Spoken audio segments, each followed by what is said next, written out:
Olá, turma, tudo bem? Sejam bem-vindos aqui para mais um bloco da nossa aula sobre sistema de aquecimento solar térmico, tá? Bom, nesse bloco aqui, a gente vai fazer um outro exemplo de dimensionamento, só que agora utilizando a norma brasileira, tá? Que é a 15569 de 2008, tá? A essência dessa norma é muito semelhante com a essência do dimensionamento da Lei de São Paulo, tá? Então, em linhas gerais, a essência do dimensionamento é o mesmo, tá? Mas vamos lá para vocês compreenderem, né, quais são as diferenças, tá? Então, o primeiro passo é o dimensionamento do volume, né? Neste caso aqui, o cálculo é mais ou menos semelhante, só que a diferença aqui é que você considera a vazão por ponto. Então, você está falando aqui em chuveiro, você vai ter uma certa vazão. Se você está falando em uma torneira, você vai ter outra vazão, né? E aqui você multiplica, né, pelo tempo de uso e pela frequência do uso. Tá? Acaba sendo um cálculo um pouquinho mais específico, um pouco mais refinado, né? Segundo passo, você parte para o cálculo do volume armazenado, e aqui no caso você está preocupado com aquela troca de calor, né?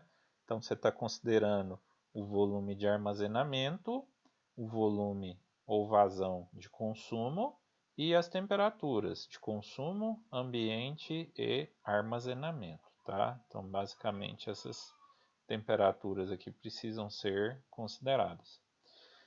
A partir disso, você vai calcular a energia útil armazenada. Então, você vai considerar novamente, né, que a energia útil em kWh vai ser dada pelo volume de armazenamento, pela massa específica da água, pelo calor específico da água e pela temperatura de armazenamento em ambiente, a diferença entre elas, tá?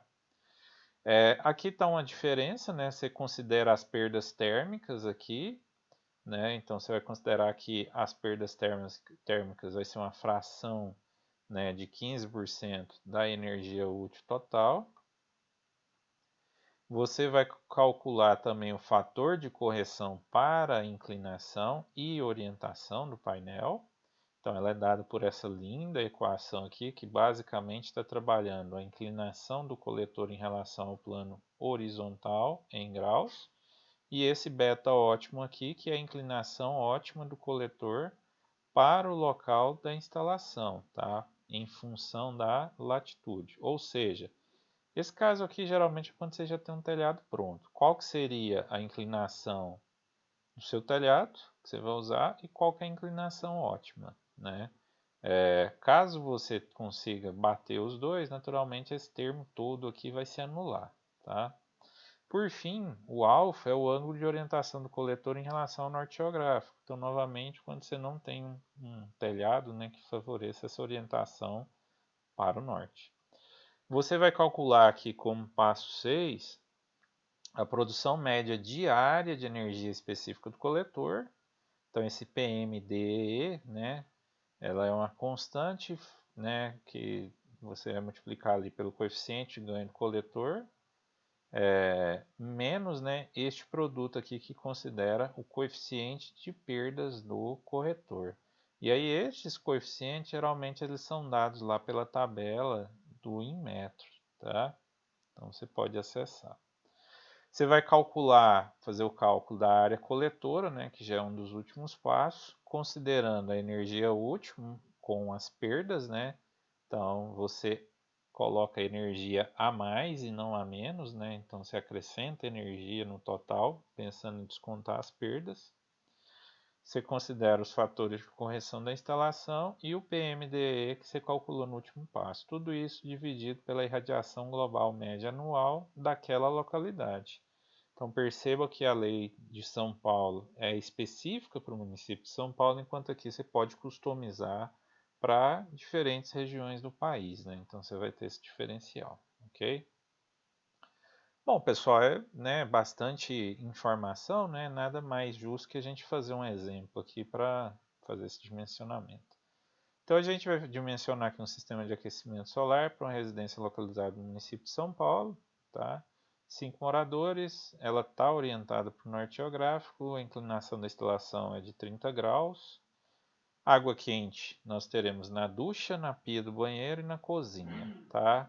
E aí os dados do coletor solar estão colocados aqui, né, extraídos da tabela do Inmetro, o FR 0,7, o FRUL 5,6.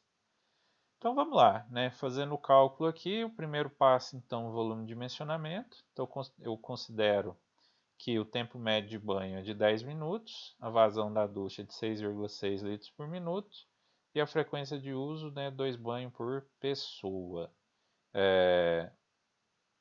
Considerando aqui 5 usuários, então deu 660 litros, tá? Só da ducha. Faço o mesmo cálculo para o banheiro, né? No caso aqui 2 minutos, o tempo de uso médio, 3 litros por minuto, 3 utilizações por usuário, cheguei a 90 litros. E por fim a pia da cozinha, cheguei aqui a 75 litros. Então, o volume total consumido por dia foi de 825 litros, ou 0,825 metros cúbicos dia. Tá? Então, foi feito aqui o primeiro passo. Vamos lá, segundo passo, cálculo do volume armazenado. Então, a gente sabe que vai precisar de um reservatório. Então, o meu volume armazenado, a ser armazenado em metros cúbicos, né, vai depender de quem? Do volume total que eu vou utilizar e da temperatura, tá? Considerando aqui 40 graus, que é a minha temperatura, só voltando lá na fórmula, vamos pegar aqui a nossa fórmula, tá lá, é a temperatura do consumo, né? A temperatura que eu quero sentir ali a água, temperatura ambiente e temperatura de armazenamento. Então, neste caso aqui, eu estou considerando a temperatura de consumo 40 graus, temperatura ambiente 20 graus e a temperatura de armazenamento, naturalmente, devido às perdas do sistema, ela tem que estar um pouquinho mais alta, tá? Então, foi escolhido 50 graus como fator de segurança. Porém, né, então eu cheguei aqui nesse cálculo de 0,55 metros cúbicos dia, que é o volume que eu vou armazenar. Aí você pode pensar, uai, eu estou armazenando menos, né, volume do que o que eu vou usar, né? Neste caso aqui, o que, que você está considerando, né? Que esta sua água, à medida que você vai utilizando ela, você vai abrindo espaço no reservatório para nova entrada de água fria, tá? Então você não pode esquecer que você tem um reservatório de água fria também.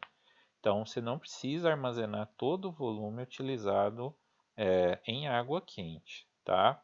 Geralmente se recomenda, né, a norma recomenda que você armazene no mínimo 75% do volume consumido, ok? Neste caso aqui, 0,55 metros cúbicos, se eu fizer a razão por 0,825, eu vou ver que dá menor que 75. Então, fazendo a correção, eu faço um ajuste para 0,62 metros cúbicos. Então, esse aqui é o volume final do meu armazenamento. Ao fazer isso, o que, que vai acontecer? Eu vou ter que refazer esse cálculo. Então, como eu já sei o volume armazenado, agora eu vou refazer o cálculo, faço o cálculo de trás para frente, né? Pensando em qual deve ser a minha temperatura de armazenamento, tá? Então, agora, como meu volume vai ser maior, eu preciso armazenar água em uma temperatura um pouco menor. E isso é bom, porque isso aqui vai impactar diretamente lá na frente na quantidade de coletores solares, tá? Então, por isso que a gente faz esse exercício aqui, ok? Agora nós vamos calcular a energia térmica útil armazenada pelo sistema. Então, só lembrando lá da nossa fórmula, né?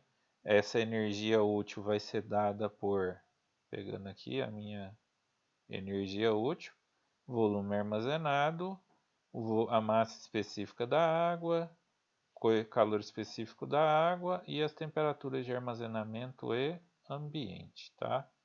Então, voltando aqui no problema, está aqui o nosso cálculo, né? 0,62, que é o volume, massa específica, calor específico da água e as temperaturas, né, de armazenamento e ambiente.